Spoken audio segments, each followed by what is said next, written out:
Bueno, tengo el agrado enorme de tener en esta entrevista al doctor Francisco Gil White, que simplemente para hacer un mínimo antecedente y currículum del doctor Francisco Gil White, tengo que decir que es antropólogo, historiador, investigador, cuenta con un doctorado en la Universidad California, Los Ángeles, es escritor, está escribiendo una obra monumental de 10 tomos, hasta lo que yo sabía, Francisco, que tienes publicado 5 tomos de esos 10, correcto, es una obra monumental que es el colapso de Occidente, el siguiente holocausto y sus consecuencias. Y la idea, Francisco, en principio, muchísimas gracias por compartir este espacio. Y había cuenta, Francisco, de todo este cambio enorme que produjo la juramentación del presidente Donald Trump como presidente número 47, precisamente el día 20 de enero, y aparte conociendo un poquitito lo que Trump opina de toda esta situación en Medio Oriente, el tema de las guerras y demás, me gustaría comenzar simplemente con algunas preguntitas. ¿Trump va a implicar un verdadero cambio de paradigma en Medio Oriente? Otra pregunta sería, ¿es administrable la Franja de Gaza?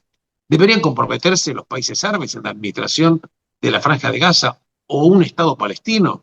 ¿Es factible un Estado palestino? Creo, Francisco, que con estas mismas invitaciones tenés para desarrollar muchísimo tiempo. Bueno, entonces empecemos por la primera pregunta. Entonces, La la primera primera. pregunta Correcto. es, Hay un nuevo paradigma con la asunción de Trump y en qué consistiría ese nuevo paradigma, diferenciándose de Biden. Trump no va a representar un cambio importante en la política de Estados Unidos en Oriente Medio. El modelo que necesitamos para entender a Trump es el escándalo Irán contra de los ochentas. No sé si recordarás tú. Claro, cómo no. Pero Famosísimo. mucha gente, sobre todo la gente joven, ya no tiene idea qué fue Irán Contra, ni siquiera saben qué ocurrió. Entonces voy a hacer un pequeño resumen para tus escuchas. El Irán Contra es un escándalo de la década de los ochentas. En 1986 se reportó en la prensa árabe y luego se destapó en todos lados que el gobierno de Ronald Reagan estaba enviando armas en secreto a el régimen yihadista iraní de Ayatollah Khomeini. Esto fue un tremendo escándalo porque se suponía que Ayatollah Khomeini y los yihadistas iraníes eran los peores enemigos de Estados Unidos. Ellos habían tomado el poder en Irán luego de una revolución, la revolución islámica en Irán, eh, 1979. 1979, es correcto, que derrocó al Shah, al rey de Irán, el Shah Reza Pahlavi, y instaló a este clérigo musulmán, Ayatollah Ruhollah Khomeini, que era pues uno de estos fanáticos yihadistas, y entonces él es el que transformó a Irán en un estado terrorista yihadista. Y cuando Reagan toma el poder en Estados Unidos, Ronald Reagan, inmediatamente después de esto.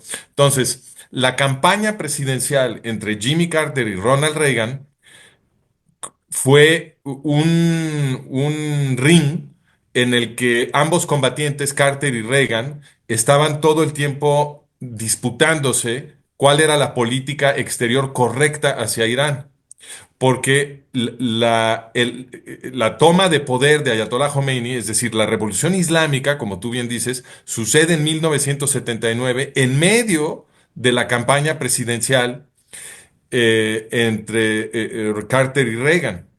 Y fu- toda la campaña que hizo Ronald Reagan fue denunciar que Carter había sido muy tímido con los iraníes, con los yihadistas iraníes, que no había sabido responder a esta amenaza, que no tenía los pantalones para enfrentarse a los yihadistas, etcétera. Toda esta fue la campaña de Ronald Reagan y le funcionó muy bien porque, pues, Khomeini y los yihadistas iraníes produjeron situaciones muy humillantes para Jimmy Carter.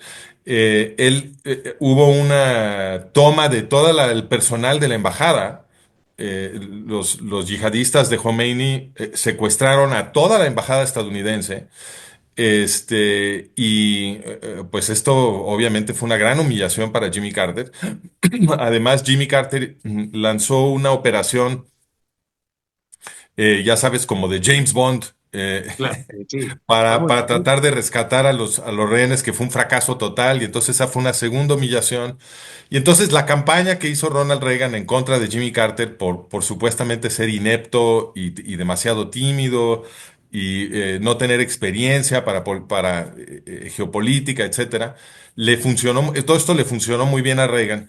Gana la elección por un margen, creo que uno de los más grandes de toda la historia, si no es que el margen Enorme. más grande, ¿no? Y entonces, lo que es increíble entonces es que como se documentó en el escándalo Irán Contra, en el momento en que Reagan se volvió presidente, empezaron a armar toda esta operación para enviar armas secretas a los iraníes, lo cual quiere decir que pues toda la pose de Ronald Reagan, todo el circo, el show de su campaña, presentándose como el gran enemigo de Irán, el que sí le iba a poner freno a Irán, el que sí iba a enfrentarse al terrorismo yihadista iraní, ¿no? Pues todo eso obviamente, era una mentira. Ronald Reagan, en el momento en que lo eligieron presidente, se empezó a comportar como si fuera un espía de Ayatollah Khomeini en la Casa Blanca y armó todo un sistema para enviar miles de millones de dólares anuales en armamento a los yihadistas iraníes que se suponía que eran sus peores enemigos. Entonces, ¿por qué te estoy platicando todo esto? Porque, como vamos a explicar en el artículo que estoy a punto de publicar en Management of Reality, no es cierto que Jimmy Carter fue tímido y no supo enfrentarse al Ayatollah Khomeini, etcétera, etcétera, etcétera. Nada de eso es cierto. Eso también es un show. En realidad, como se documentó ya con bastante claridad hace algunos años, cuando se desclasificaron ciertos documentos de la inteligencia estadounidense, Jimmy Carter había estado armando todo el éxito de Khomeini en Irán. Fue Jimmy Carter el que le dijo al Shah que se tenía que ir cuando empezaron algunos enfrentamientos entre el ejército iraní y unas fuerzas guerrilleras terroristas de Ayatollah Khomeini. Fue Carter el que, en medio de una campaña mediática en contra del Shah de Irán, porque supuestamente era muy opresivo y estaba reprimiendo durísimo a la población iraní, etcétera, hubo toda una campaña mediática para acusar al Shah de esto. Y en ese contexto, Carter le dijo al Shah que se tenía que ir de Irán, como si fuera un emperador mundial, así. Y el Shah hizo caso y se fue. El Shah, toda la infraestructura militar y todo el sistema de seguridad del Shah, todo había sido construido por los estadounidenses. Y cuando Jimmy Carter le dijo, te vas, el Shah se fue.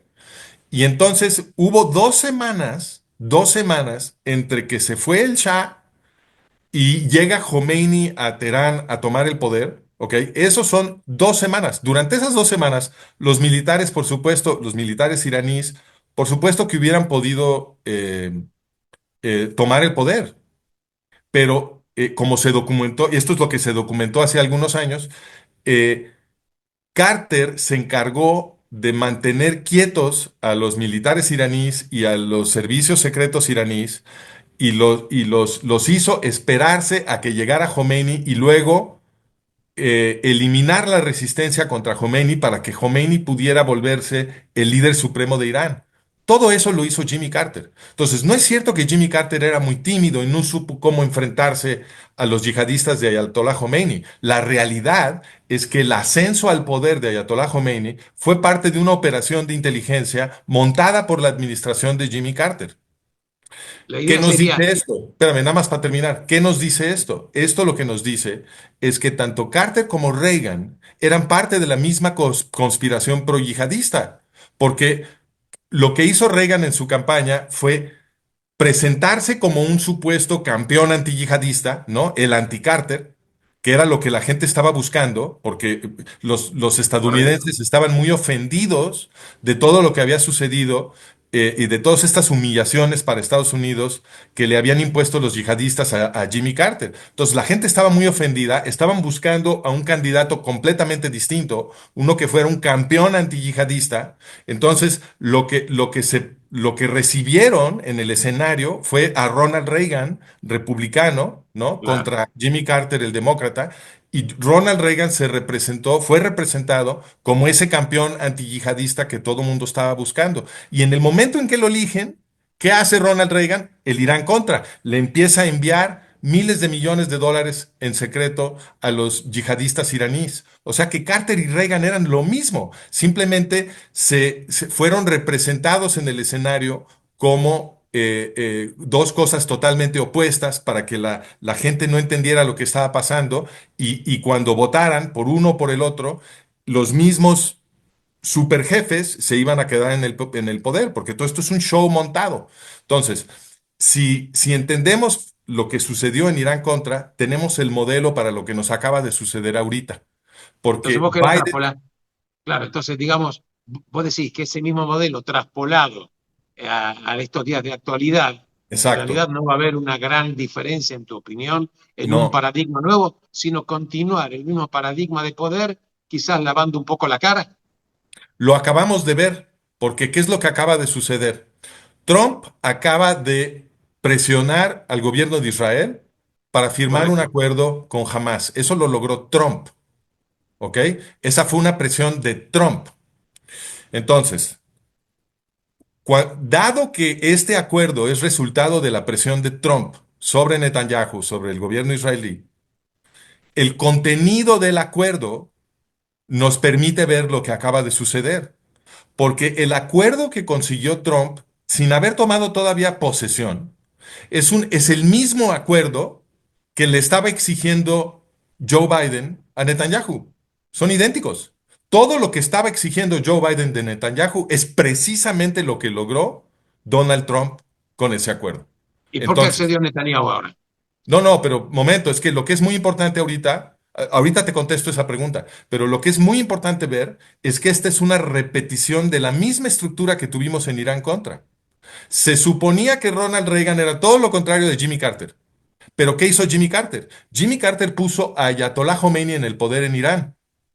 ¿Y qué hizo Reagan? Reagan, inmediatamente después de que toma el poder, empieza a enviar miles de millones de armas en secreto. ¿A quién? A Ayatollah Khomeini en Irán. ¿Ok? Ok. ¿Qué pasó aquí? Joe Biden se supone que es anti-israelí, así nos los representaron, y estaba siempre metiéndole el pie a Israel en su guerra, negándole armamento, presionando para que firmara un cese al fuego favorable a los terroristas, que no invadiera el Líbano, que no se metiera a Rafa, que no controlara el corredor de Filadelfia, etcétera. Todo esto estaba exigiendo Joe Biden. Joe Biden estaba exigiendo que Israel se arrodillara y perdiera la guerra, tal cual. ¿Ok? Bueno. Y se supone que Donald Trump es todo lo contrario de Joe Biden, igualito que Ronald Reagan se suponía que era todo lo contrario de Jimmy Carter. Pero ¿qué sucedió aquí? Ni siquiera ha tomado todavía posesión Donald Trump y ya consiguió de Netanyahu lo que Joe Biden estaba pidiendo. Entonces, otra vez lo que vemos es que tenemos dos candidatos que son representados como si fueran perfectos opuestos y en realidad la política del candidato que entra es una continuación del candidato que estaba, del Y en presidente tu, que estaba.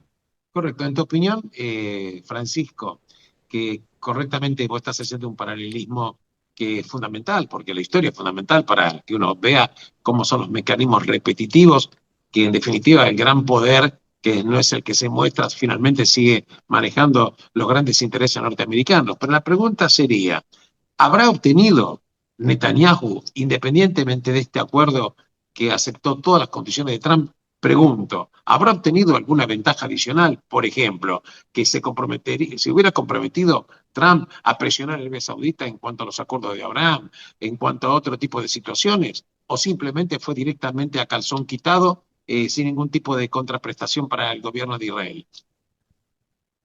Cualquier cosa que hubiera obtenido el gobierno de Israel sería algo para presumir. Se supone que Netanyahu está negociando a favor de Israel. Así es como se presenta él. ¿No? Correcto. Entonces, él se representa como un líder israelí que está defendiendo a Israel, un presunto patriota, así se representa él. Cualquier cosa que él hubiera obtenido en esa negociación para Israel, eso es algo para presumir. no algo para que nadie lo mencione y se mantenga como un misterio sobre el cual tú tienes que especular. Además, por lo cual, no debes tú de suponer que hay beneficios ocultos de los que tú te vas a enterar después. ¿Por qué? Esos te los hubieran presumido de entrada. Y la realidad es que no hay nada que presumir en este acuerdo, salvo que algunos de los rehenes han sido regresados con vida, muy poquitos, ¿no? Eso sería lo que puedes presumir. Pero lo que tuviste que conceder a cambio de eso es tan catastrófico para toda la población judía israelí, que el acuerdo es realmente una vergüenza. Y entonces tú me estabas preguntando hace rato, bueno, ¿por qué Netanyahu sí le dio esto a Trump cuando no se lo estaba dando a Biden? Y esa es una muy buena pregunta, porque la respuesta a esa pregunta, o por lo menos el comienzo de una respuesta, es observar la consistencia, porque siempre las concesiones más difíciles, las más catastróficas para Israel, las hacen, o casi siempre, los gobernantes que se supone que son los patriotas que están en contra de negociar con los terroristas. Entonces, fíjate cómo opera una psicología muy clara aquí. Si tú tienes a un gobernante, si tú eres un verdadero patriota israelí, ¿no? Que no quiere que se negocie con terroristas, ¿no? Un ciudadano común que está preocupado por la seguridad de Israel, ¿no? Y entonces, como ciudadano común, patriota, tu razonamiento es, yo no quiero que se negocie con terroristas que nos quieren exterminar, porque cualquier cosa que se les conceda se convierte en una ventaja para ellos, cuyo objetivo es Correcto. exterminarnos a nosotros. ¿No? Entonces yo no quiero que se negocie nunca con terroristas. Eso solamente puede salirnos mal. Ok, entonces esa es tu posición. Y lo que tú ves es que tu gobernante, que se postula como un gobernante, digamos, de izquierda, está muy ávido de negociar. Y entonces tú como patriota, entonces te identificas con algo que se empieza a llamar la derecha para poder decir que eres contrario a este tipo que quiere negociar, ¿no? Entonces te empiezas a llamar derecha y empiezas a decir, no, pues estos izquierdistas pues son muy peligrosos para Israel, ¿no? Yo quiero votar por la alternativa. Yo quiero votar por alguien que, bueno, ahora lo vamos a llamar de derecha para decir que no son los mismos, ¿no? Lo vamos a llamar de derecha. Y yo voy a votar por una persona que de derecha que sí va a ser patriota como yo y va a luchar en contra de los terroristas en vez de negociar con ellos y darles ventajas. Ok. En tu Sale un opinión, candidato, sale un candidato que se representa así, como un candidato de derecha que va a pelear en contra de cualquier negociación con terroristas, voto por él, y una vez que yo y muchos otros que piensan como yo lo elegimos, sucede algo muy interesante. Como confiamos en esta persona, porque pensamos que es un verdadero patriota, porque así se representó, cuando éste se voltea y nos dice, bueno, pero sí vamos a tener que negociar, entonces yo confío en él porque viene de mi equipo, porque se representó como patriota, porque ha estado diciendo todas las cosas correctas hasta ahorita. o Y, sea, la misma, cuando él, el amigo en el que sí confío, se voltea y me dice, bueno, pero sí tenemos que negociar, entonces yo pienso, seguro va a obtener algo que el otro no podía. Seguro, esto es justamente el argumento que tú me hiciste a mí. ¿No será que, exactamente. ok, pero es que así es como nos manipulan? Así es como nos manipulan. Usan al que se representó como patriota para que él haga la negociación, porque entonces la gente que desconfiaba de los izquierdistas dice, bueno, con con este sí nos aventamos la negociación porque es de nuestro lado, está de nuestro lado. Claro. Y no O es sea, cierto. el mismo remedio indicado por un médico diferente que va a tener ese mismo remedio, pero recetado por otro médico, es Exactamente, aceptado. en el que sí se Absolutamente. confía, ¿no? Y sí Exactamente. se confía Pregunto, porque lo construyeron, es un personaje que se construye precisamente para que la ciudadanía baje la guardia y entonces sí le puedan hacer esta traición. es correcto, pero otra pregunta que me gustaría tu opinión, Francisco. ¿Sabes que el 4 de enero del 2025, hace poquitos días, hubo una orden ejecutiva que la firmó Biden de conceder un apoyo financiero real de 8.700 millones de dólares para equipamiento militar? Esta orden tiene que estar confirmada por el Congreso norteamericano, que todavía no está, por supuesto, tratado. Se supone que, habida cuenta de las mayorías que tiene Donald Trump en ambas cámaras, no habría motivos para suponer que no concederían la aprobación de esta ayuda. La pregunta sería, ¿acaso Netanyahu no se fijó también que no podría enfrentarse a un poder financiero de Estados Unidos? Porque la verdad que la ayuda financiera era fundamental para Israel. Es una pregunta. Bueno, si estoy entendiendo bien la pregunta, la voy a tratar de parafrasear. Dado que Israel está obteniendo ahora algo de apoyo militar de Estados Unidos, apoyo que Biden le estaba negando a Netanyahu, no sería esta la razón de celebrar el acuerdo, porque sin estas armas Israel no se puede defender. Esa es la pregunta. Esa es la pregunta. Ok. Bueno, lo primero que hay que entender es que lo que hace este acuerdo es forzar a Israel a perder la guerra. Entonces, el hecho de que Israel reciba algunas armas ya no importa tanto porque ya perdió la guerra. Entonces, la forma correcta de interpretar estas armas es una especie de carnada para que tu mente diga, ah, mira, Israel sí obtuvo algo. Y entonces, como quieres justificar a Netanyahu, porque no te quieres imaginar que Netanyahu pudiera estar traicionando a los israelíes, entonces muerdes esa carnada y dices, ah, claro, es que sí tiene sentido el acuerdo porque mira, están obteniendo las armas que Israel necesita para defenderse. Israel ya perdió la guerra. Una vez que te cae ese 20, que Israel ya perdió la guerra, porque va a tener que entregar el control del corredor de Filadelfia, porque esa es una de las estipulaciones del acuerdo. Y el corredor de Filadelfia es justamente por donde están los túneles que usa Egipto para abastecer a los terroristas de Hamas en Gaza. O Por lo sea, cual, por lo cual toda la infraestructura terrorista de Gaza que se utilizó para el 7 de octubre de 2023 se va a reconstruir. Entonces no se logró nada. o sea que Mataron a 1.200 israelíes, secuestraron a 250 israelíes, se hizo una operación en Gaza que costó muchas vidas de muchos soldados israelíes y ahora, después de todo eso, jamás va a recuperar el corredor de Filadelfia y se va a quedar de gobierno en Gaza. Los en terroristas definitiva, que quieren exterminar a los judíos israelíes se van a quedar de gobierno en Gaza. Entonces ya perdió la guerra. en definitiva, podemos asumir, siguiendo tu punto de vista, que obviamente es de atención muy importante, podemos volver a repetir, o Israel puede volver a sufrir otro 7 de octubre, habida cuenta de la concesión que se están haciendo en este acuerdo, corredor de Filadelfia, No, no, infraestructura. no, para nada. No va a suceder otro 7 de octubre. La población judía de Israel va a ser exterminada.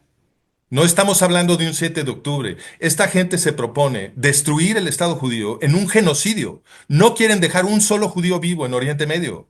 No estamos hablando de 7 de octubre. El 7 de octubre es lo que pudieron hacer ese día. Ese no es el plan. El plan es matar hasta el último judío en Israel, lo dicen en sus constituciones. No hay Esta duda. gente lo anuncia en público en Irán. Hay rituales cada mes en los que se anuncia el objetivo fundamental del Estado yihadista iraní, que es la destrucción genocida del Estado de Israel. No nos hagamos bolas, porque si hablamos de esto en otros términos, con eufemismos, haciendo como que esto no es la meta de los enemigos de Israel, ya no podemos razonar. No, no, es Entonces, correcto, es la meta, no hay duda. uno no puede razonar sobre el costo estratégico de regresar el corredor de Filadelfia a Hamas si uno no está poniendo sobre la mesa que el objetivo de Hamas y de sus poderosísimos aliados, como Qatar, como Irán, como Turquía, como Egipto, si uno no pone sobre la mesa que el objetivo de Hamas y de esos aliados es la destrucción genocida del Estado de Israel. No es un enemigo cualquiera, no es un problema de seguridad cualquiera, por lo cual haber entregado territorio una vez conquistado por el Estado de Israel es una traición. Y más aún cuando estamos hablando del corredor que ya sabemos que se estaba utilizando para violar el pacto de paz que se suponía que habían firmado Israel y Egipto en 1979 y que por sí sola esa violación justifica que Israel abra fuego contra Egipto, ¿ok? Entonces, le vamos a regresar a los terroristas que anuncian que quieren exterminar a los judíos israelíes, el corredor que utiliza Egipto para violar el acuerdo de paz y suministrar a esos terroristas genocidas con armamento, víveres, etcétera. ya perdió la guerra. Esto es perder la guerra. Los están forzando a salirse del Líbano. Entonces también en Líbano perdieron la guerra. Destruyeron todo el estrato ejecutivo de Hezbollah y redujeron a Hezbollah y penetraron Líbano y tenían la oportunidad de liberar Líbano. Y ahora lo que va a suceder es que se van a replegar y Hezbollah se va a reconstruir en Líbano. Eso es lo Pero que va a suceder. la pregunta es, ¿cómo puede manejarse Israel si Estados Unidos en esta actitud muy clara, con esta presión que está haciendo, precisamente parece ser que es como si fuera una quinta columna, que por un lado ayuda a Israel, pero por otro lado está presionando para el retiro? En definitiva, la pregunta sería, ¿tiene solución en la crisis esta en Medio Oriente? A ver, no entendí la pregunta. La pregunta es, ¿qué hacer con Irán, por ejemplo?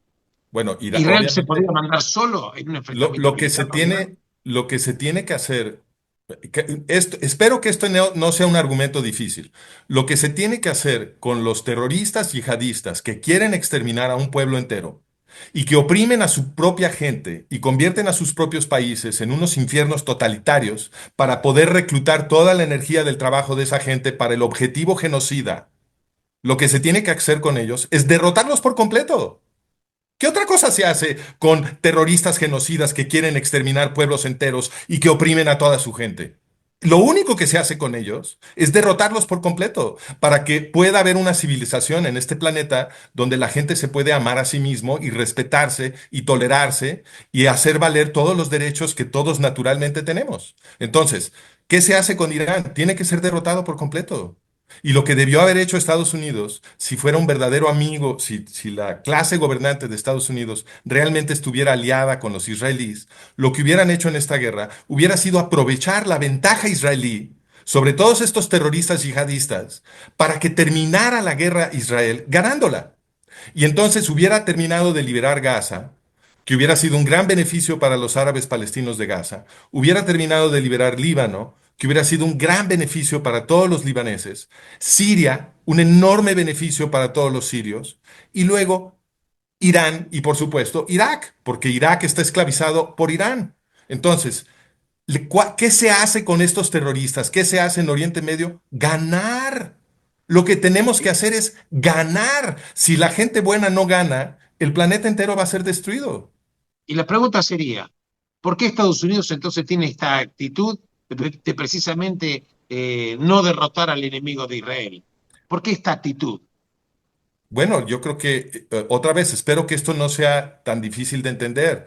Si la política exterior de la gente que gobierna en Estados Unidos está diseñada una y otra vez para asistir a las fuerzas yihadistas que quieren cometer genocidio en Israel, pues entonces eso es lo que buscan. No, o sea, dos más dos es cuatro.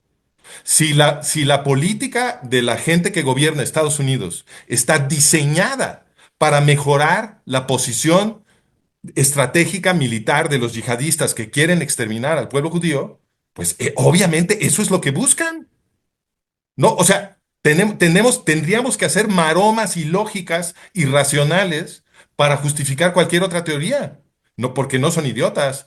Tienen la mejor información del mundo, tienen sistemas diplomáticos, sistemas de inteligencia, y además están aprendiendo todo el tiempo, porque están poniendo en marcha políticas en distintos lugares, afectando a millones de personas y viendo los resultados. Entonces, están aprendiendo por ensayo y error, además de que tienen un enorme sistema de inteligencia y entienden todo lo que está pasando mucho mejor que tú y que yo. Entonces, si lo que hacen una y otra y otra y otra vez a lo largo de décadas es mejorar la posición de los yihadistas que quieren exterminar a los judíos israelíes, pues entonces eso es lo que quieren. Eso es lo que quieren. Y no hace falta demasiada investigación para darse cuenta. Lo que pasa es que vivimos en una esfera de realidad creada por las instituciones que producen significados y construyen nuestra realidad, que nos está diciendo todo el tiempo lo contrario de lo que es obviamente interpretable si te fijas nada más en los hechos. Mira nada más, los gobernantes de Estados Unidos son los responsables de haber creado un proceso diplomático para meter al Estado judío a OLP Fatah. ¿Y qué es OLP Fatah? Lo que ahora llamamos la Autoridad Palestina. OLP Fatah es el creador de Irán. Entonces, todo el mundo está de acuerdo que Irán ha construido un arco de organizaciones terroristas con el fin de exterminar a los judíos israelíes, porque Irán confiesa en voz alta en rituales oficiales en Irán, en Teherán, que buscan la destrucción genocida del Estado judío. Ellos lo dicen orgullosamente. Entonces, sabemos que toda la infraestructura terrorista construida por Irán ha sido construida para exterminar a los judíos israelíes. Y resulta que nunca se lo dicen a la gente, pero esto estaba en la primera plana del New York Times en 1979, resulta que OLP Fatah es la creadora de Irán. Entonces, lo que hizo Estados Unidos, los gobernantes de Estados Unidos, cuando crearon el proceso de Oslo, fue meter al Estado judío, a territorio militarmente estratégico del Estado judío, Judea, Samaria y Gaza, a una organización que es el cerebro mismo del esfuerzo para exterminar al pueblo judío. Y Eso fue lo la, que hicieron los gobernantes de Estados Unidos. y la pregunta sería, o es la pregunta, ¿qué gana Estados Unidos alimentando a este yihadismo? No, Estados Unidos nada. La pregunta sería, ¿qué ganan los gobernantes de Estados Unidos? Bueno, claro, los gobernantes. Estados Unidos pierde, claro. Toda la población de Estados Unidos pierde. La pregunta es, ¿qué ganan estos mandamases, estos altos jefes que toman las decisiones de Estado y que fuerzan a Israel a arrodillarse cuando de hecho Israel estaba ganando su guerra, ¿no? Y le vuelven a dar la ventaja a los terroristas yihadistas. ¿Ellos qué buscan? Bueno, pues habría que preguntar qué se gana destruyendo al pueblo judío. Y en mi opinión, lo que se gana una mayor oportunidad para las fuerzas del totalitarismo de conquistar el planeta entero.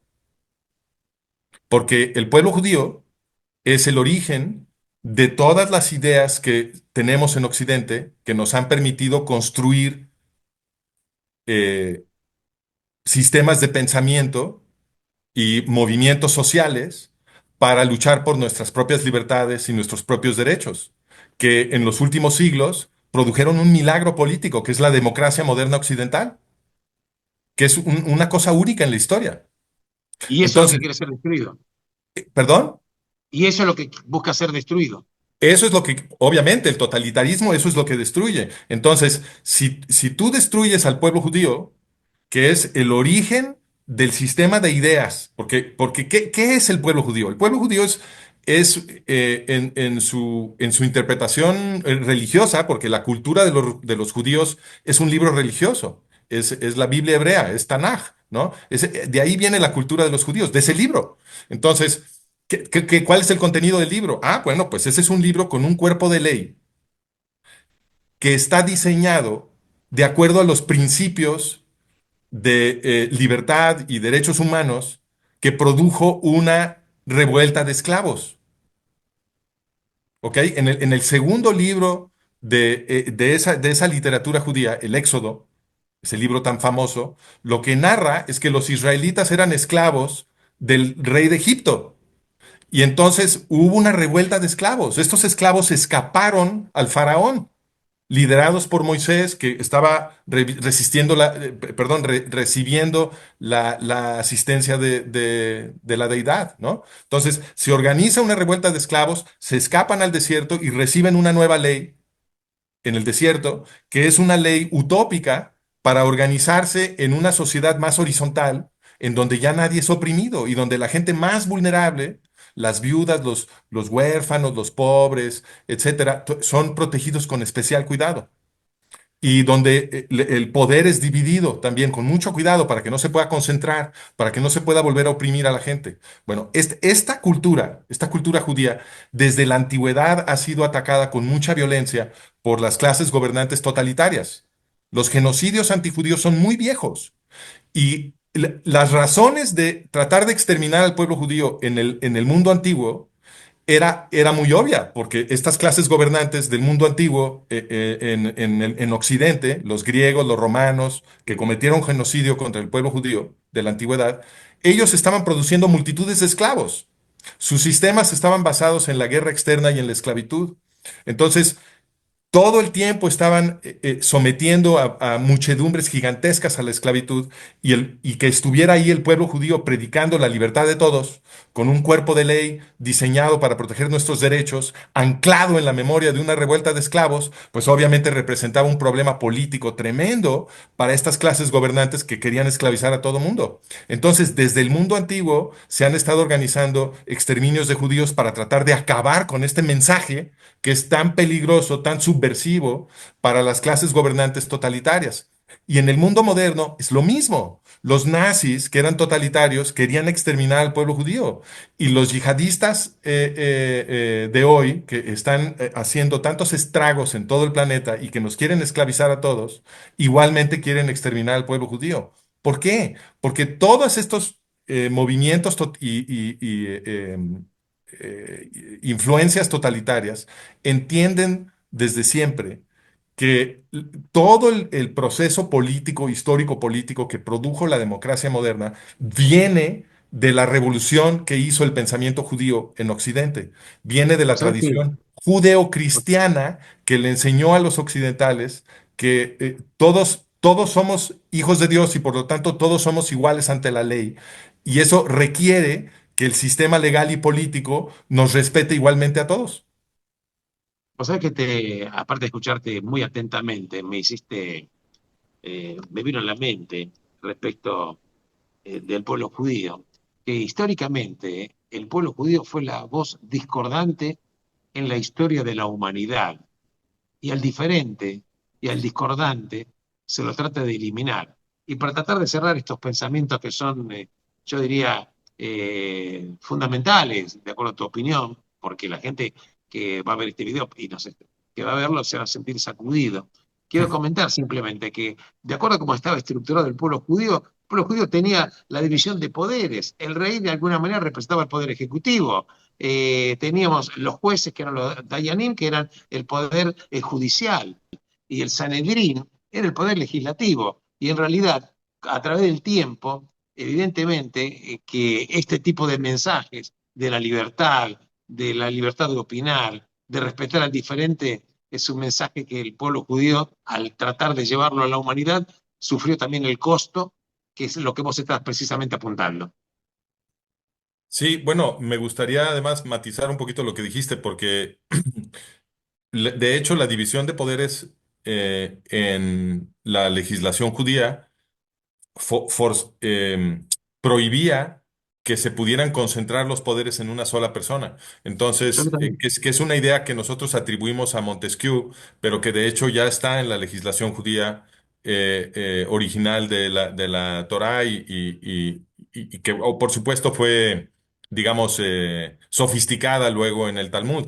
Pero esa legislación viejísima dice que el rey no puede ser sacerdote, justamente para evitar que el poder Absolutamente. político para que Absolutamente, correcto. el poder político no se pueda combinar con el poder religioso. Y también prohíbe que el sacerdote pueda tener tierra, para que no se pueda combinar el poder económico con el poder religioso, ¿no? Y se balanceen los distintos poderes. Y los rabinos eran otro poder, porque eran la parte judicial, como tú dices, eran los jueces y eran los abogados, y eran los que presionaban a los otros poderes porque respetaran la ley, porque todos los poderes tienen que estar sujetos a la ley bajo el concepto judío de sociedad, ¿no? Nadie está por encima de la ley, ni el rey.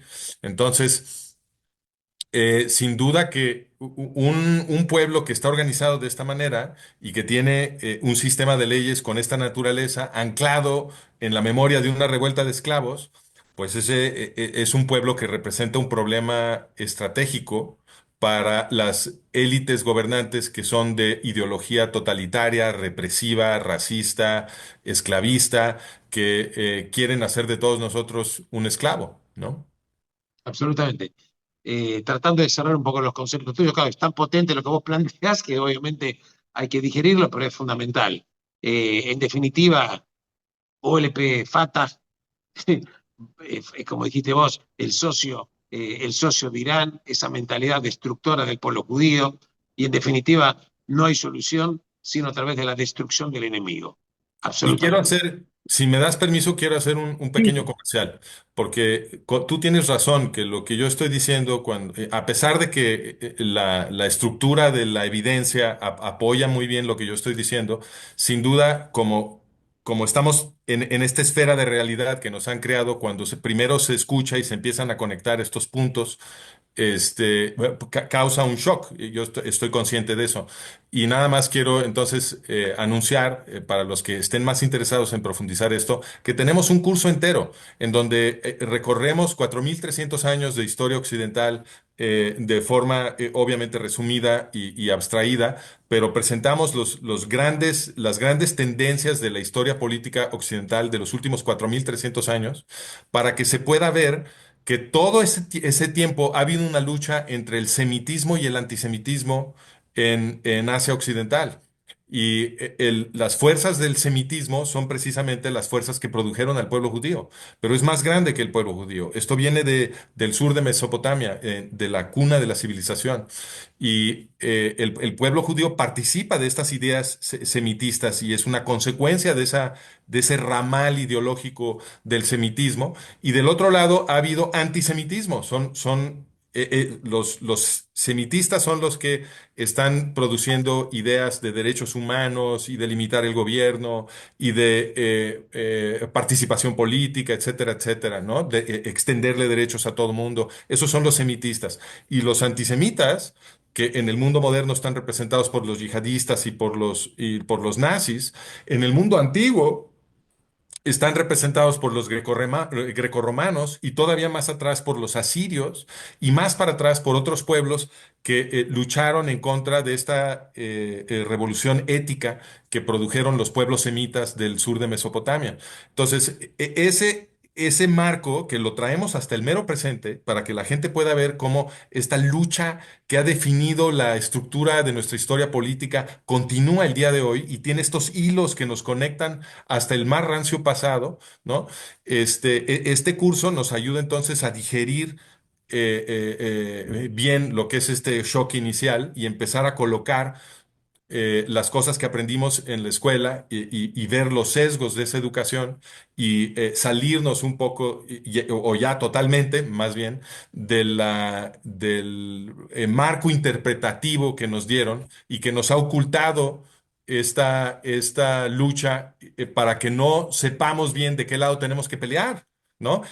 correcto. Nos crean una realidad falsa para que la gente entonces piense que luchar por la justicia y la verdad, etcétera, es apoyar a los árabes palestinos y también que apoyar a los árabes palestinos supuestamente es apoyar a estas organizaciones terroristas yihadistas que nos quieren esclavizar a nosotros, ¿no? Entonces nos Absolutamente. meten esta realidad falsa a la cabeza para manipularnos y reclutarnos y el antídoto es este modelo que te estoy dando, que realmente sí explica la evidencia, como hemos estado viendo, y que tratamos de resumir a grandes rasgos y de ayudarte a aplicar en este curso. Y la gente que quiera tomar el curso lo puede hacer en franciscogilwhite.com o managementofreality.com, que pongan mi nombre todo junto, ¿no? Y ahí lo pueden ver, lo pueden comprar. Y eso les va a dar una guía para todos los demás contenidos que estamos Entonces, produciendo y les va a ayudar simplemente a leer a ver las noticias desde otro punto de vista, como una mina de información en donde ya vas a poder distinguir qué es propaganda y qué probablemente sí es cierto y para dónde te quieren mover, etcétera. es así. Francisco, primero te quiero agradecer enormemente por tus brillantes conceptos, por tu intelectualidad y porque vos también rompes el paradigma de un pensamiento que todas las personas lo que hacen es estar como bombardeados por un sesgo determinado y lo que hace la gente es repetir consignas y slogans como una papilla predigerida que le impide pensar por su propia cuenta. Así Y en es. definitiva también me quedo entre otras cosas una perla tuya, que es una perla y la quiero recalcar, respecto del diferente. Y el pueblo judío representó la diferencia o el diferente. Por eso quiero terminar este programa diciendo que si el pueblo judío, como lo es, fue y sigue siendo la voz discordante en esta conversación de la humanidad, claro, los poderes que no están de acuerdo con esto van a tratar de acallar por todos los medios esta voz discordante. pero me gustaría hacer solo una anotación a eso, Alberto. Sí, No es simplemente que sea una nota discordante, no es simplemente que el pueblo judío sea diferente, porque diferencias, pues diferentes somos todos, todos los pueblos son ¿no? pueblos. Cada persona Diferentes es somos. diferente. Entonces, no es simplemente que el pueblo judío sea diferente, es el contenido de esa diferencia, o La sea, la diferencia es el contenido. particularidad. Exactamente, exactamente. Opino lo contrario, Porque, opino lo mismo que porque vos.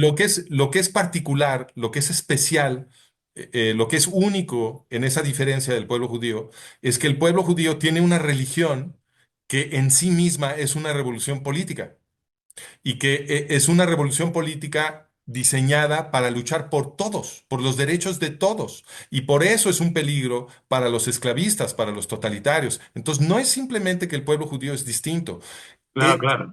es que es distinto de esta De forma esta que es forma. Y con este políticamente tan mensaje. importante. Y de esta manera de organizar la sociedad. Francisco, un abrazo enorme y de todo corazón. Muchísimas gracias. A ti, gracias, Alberto. Hasta luego.